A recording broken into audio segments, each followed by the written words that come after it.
Hello Aries, Sun, Moon, Rising, and Venus signs. Kamusta po kayo? Sana pinasa mabuti kayong kalagayan. Welcome back po sa Star Tarot. Kung bago kayo dito, welcome din kayo. Thank you sa inyong support. I truly appreciate it. God bless you all po. Tingnan natin ang mga messages ninyo for today. Aries, 4 of Winter. Ayan. So, siguro ang iba sa inyo dito, pagod na Aries. Physically exhausted, mentally, emotionally, spiritually exhausted na siguro ang iba sa inyo dito, no? Maaari din na meron kayong siguro pinag-iisipan, no? Meron kayong pinagdidiskartehan, maaaring meron din kayong decision making na kinakaharap sa ngayon. Kaya parang napapagod na din ang isip ninyo, no? At nai-stress na siguro kayo, pati na din yung inyong katawan, may kapagura na din dahil dyan sa stress na nararamdaman ninyo, no? So, magpahinga muna kayo, Aries, no? Step back a little dyan sa kung ano man ang iisipan ninyo or sa kung ano man ang decision making na kailangan ninyong gawin dyan, no? Pahinga muna kayo para nang sa gayon declutter muna kayo ng isip ninyo, no? Ng damdamin ninyo, nang sa gayon mas makapag-focus kayo, mas makapag-isip kayo ng maayos, no? Makaluwag-luwag muna yung isip at ng damdamin ninyo, no? And with that, siguro mas makakapag-concentrate kayo, mas isip kayo ng mas maigi, no? Dahil wala ng mga bagahe sa isip at sa ninyo, sa puso ninyo, no? Maaari din ang iba sa inyo, kailangan lang din ng tulog, kailangan din ng bakasyon, kailangan lang din na mag-step back kayo doon ng kahit saglit lang sa kung ano ang inyong laging pinagkakaabalahan, no? Sa ninyo, sa daily routine ninyo, no? Step back muna kayo ng konti. Dahil maaaring ang iba sa inyo kailangan lang din na ng space and time muna para makapag-rejuvenate kayo, makapag-recuperate at saka makapag-recharge kayo, no, Aries? Tingnan natin kung ano pa ang ganap. We have 7 of Spring. Ayan. Tiwala sa sarili, you know. Itong panawagan sa inyo ngayon. Aries, believe in yourself. Okay? At pagtiwalaan lang din ninyo kung ano yung sa tingin ninyo ang tama, kung ano, alam niyo yung panindigan ninyo, kung ano yung inyong mga paniniwala. Wag ninyong hayaan na masway ba yung inyong isip, ang inyong paniniwala ng ibang tao, no? Kung ano yung pinaniniwalaan ninyo, stand by it, 'di ba? At panindigan ninyo ang inyong paniniwala, panindigan ninyo ang inyong sarili. Okay? Always believe in yourself dahil alam nyo naman na kilala nyo naman ang inyong sarili, kakayanan ninyo, mga skills ninyo, gifts ninyo, kilala ninyo yan, alam ninyo yan. Kaya wag ninyong paniwalaan ang mga negative comments ng mga tao sa inyo. Wag ninyong paniwalaan ang mga sabi-sabi ng ibang tao, no? Kasi mas kayo yung higit na nakakakilala sa inyong sarili. Okay? What else? We have Princess of Spring. Ayan. So, it's time to go after your dreams, Aries. No? Paniwalaan ninyo ang inyong mga kakayanan, skills, talents, and gifts, and go for what you want. No? Go for what you desire. Kasi you have all it takes, Aries, no? To be successful. You have all it takes to reach for your goals. Kaya, suportahan ninyo ang inyong mga pangarap. Suportahan ninyo kung ano mga heart's desires ninyo, no? Allow your dreams to take flight na sa ngayon, Aries. Be optimistic, be enthusiastic, be energetic, no? Dahil ito na yung tamang pagkakataon na simulan nyo nang mag-take action doon sa kung ano ang inyong mga pinapangarap, sa inyong mga dinadasal, sa inyong mga goals, no? At saka remember na hindi yan magka-come to fruition if you are not going to take action. Hindi yan mangyayari sa inyong 3D reality kung wala kayong gagawin, no? Aries, Kaya ano na, it's time for you to take action. It's time for you to get moving. Okay? So, tingnan natin kung ano ang final message ninyo for today.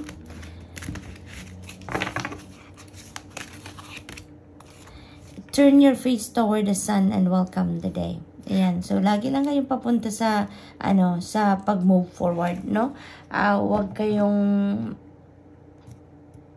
mag-isip ng paatras. Always dapat papunta tayo sa unahan. Papunta tayo sa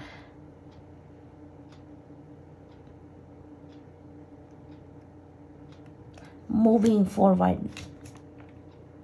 Para makarating tayo dun sa kung ano man ang gusto nating marating. Okay?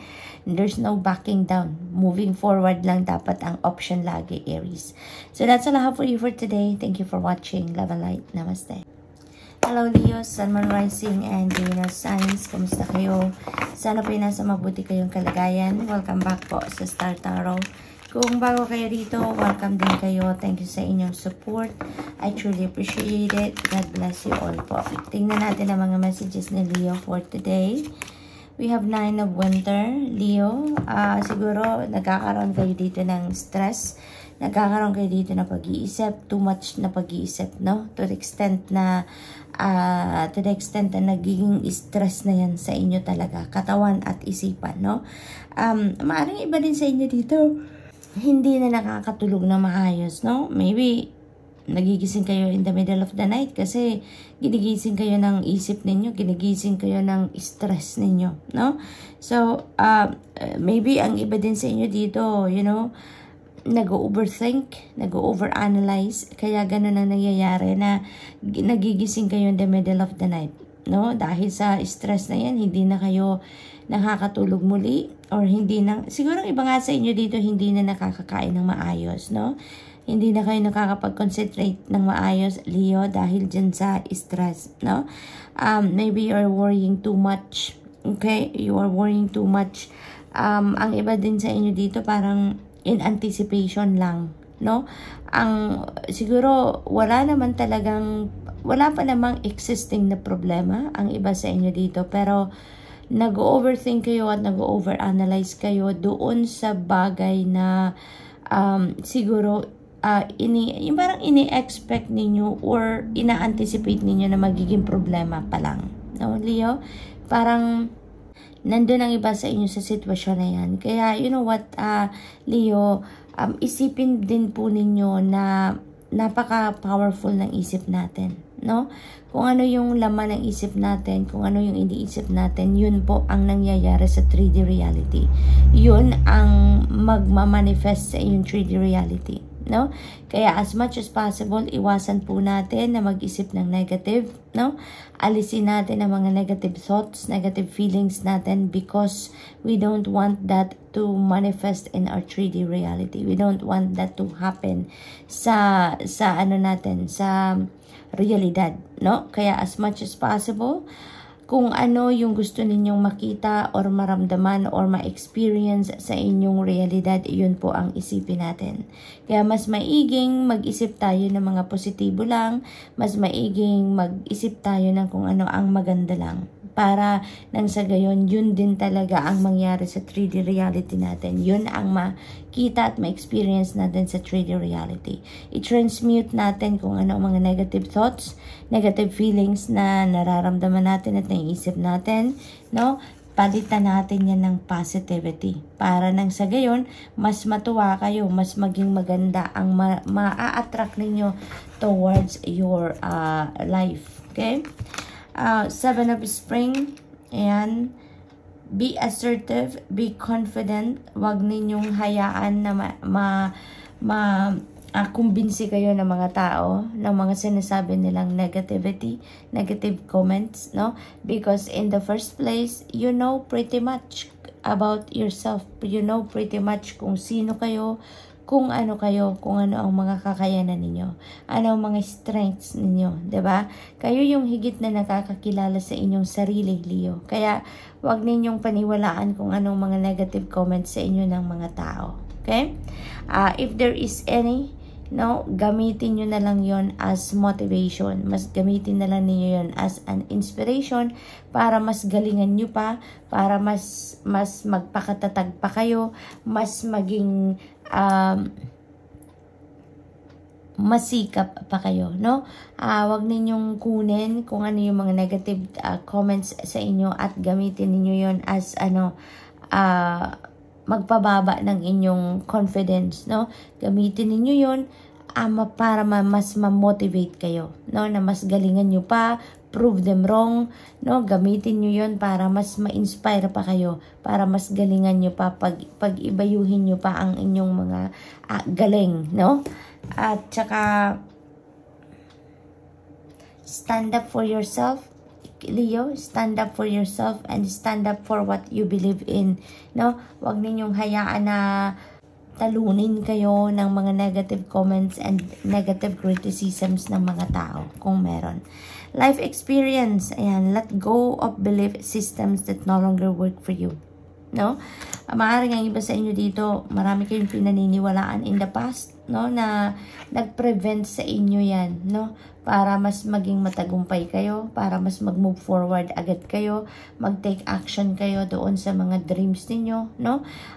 Ngayon, maaaring may mga realizations ang iba sa inyo, Leo, na kung hindi ko ito hindi paniniwala, kung ito sana pala, nandun na ako, nakarating na ako sa tugatog ng tagumpay. No, maaaring may mga realizations ang iba sa inyo dyan.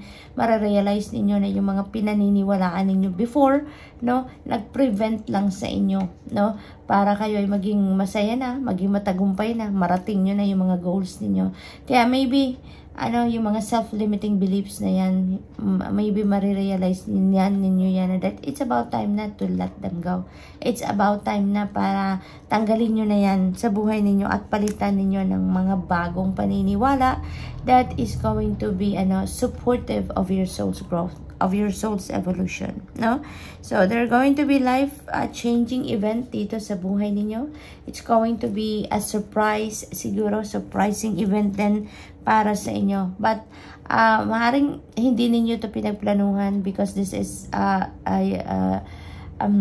the divine universe, no, intervening in your circumstances. This is destiny at play sa buhay ninyo. Kaya kung ano man yung mga lives event na mangyayari dito sa buhay ninyo sa ngayon, it will lead you to where you need to be. Now, this is going to lead you to significant opportunities na magdadala sa inyo to be in alignment with your destiny, no, Leo? Kaya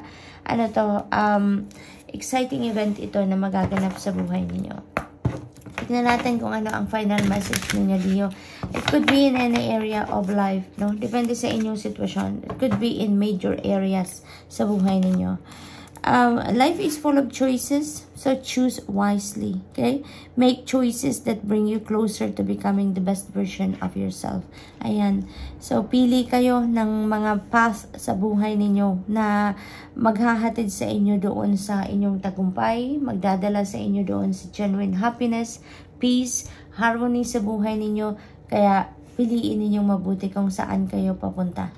Kung ano yung mga decision na gagawin ninyo. Think it twice, thrice, or more than that para mapili ninyo kung ano ang best para sa inyo. So, good luck, Leo. That's all I have for you for today. Thank you for watching. Love and light. Namaste. Hello, Sagittarius, Sun, Moon, Rising, and Venus signs. Kamusta po kayo? Sana po ay nasa mabuti kayong kalagayan. Welcome back po sa Star Tarot. Kung bago kayo dito, welcome din kayo. Thank you sa inyong support. I truly appreciate it. God bless you all po. Tignan natin ang mga messages ni Sagittarius for today. Princess of Winter. And so, there are going to be truths na maaaring lumabas sa ngayon. There are going to be information coming in sa buhay ninyo dito sa Sagittarius. Maaari din na yung mga information na yan, detalye na yan that are coming in, maaaring yan din ang hinihintay ninyo, no?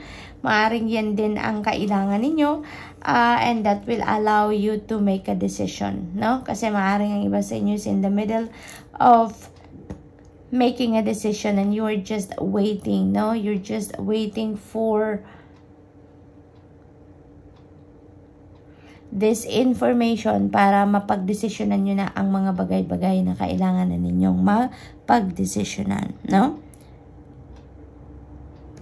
So, tingnan natin kung ano pa ang ganap for Sagittarius. We have 3 of Summer, beautiful energy, napakasaya, no? Napakasaya nito kasi panahon nito para mag-celebrate kayo. Maybe may mga achievements kayo ditong makakamit sa ngayon, accomplishments, mga ganon, or meron kayong mga successes na makakamit sa ngayon, ano? Kaya talagang magiging masaya ang araw ninyo ngayon, Sagittarius. Maaari din na may mga good news kayo na mapipick up sa ngayon, ano? Maaaring may mga balitang magaganda na talaga namang magpapakilig din sa inyo. Maaaring ganon din ang ganap. There could be also celebrations, no? Milestones siguro na isa-celebrate ang iba sa inyo, Sagittarius, or maybe ng kapamilya ninyo, person ninyo, mga ganon. There could be also announcement, no? Maaring meron ditong announcement na may ikakasal, may announcement siguro dito na may manganganak na, or maybe nanganak na, maaring ganon, no? And that could be the reason of your celebration sa ngayon, Sagittarius. So, enjoy nyo na lang yan, ano? Princess of Autumn. Ayan, napakaganda naman ito. Talagang ang parating sa inyo ng mga balita sa ngayon. Balitang masaya. Balitang nakakakilig. Balitang talagang mapapatayo ka dito sa inyong kinauupuan kung nakaupo kayo dahil parang kikiligin kayo dito sa mga balitang ito, no? That is going to excite you, that's going to reignite dito yung passion ninyo, yung excitement ninyo sa mga balitang parating, no? There could be news, wonderful news coming in dito that related din naman sa inyong money, career, and finances.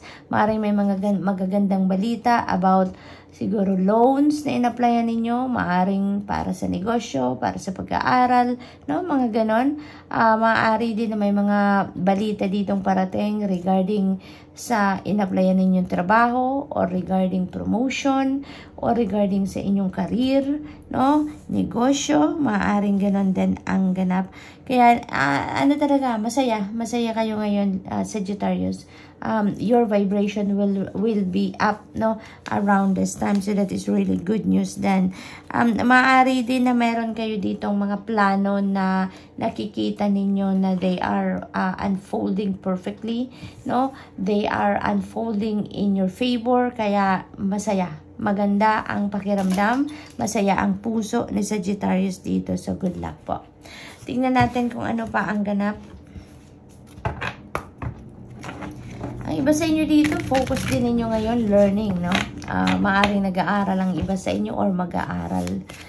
Final message, when one door closes, God opens another, leading to a better, brighter future. Lagi naman talagang ganun, Sagittarius, no? Kaya maaring ganun din ang sitwasyon ninyo sa ngayon, na siguro meron kayong mga tatalikurang sitwasyon, may mga, you're going to close some doors sa buhay ninyo. It's because there are something new, no?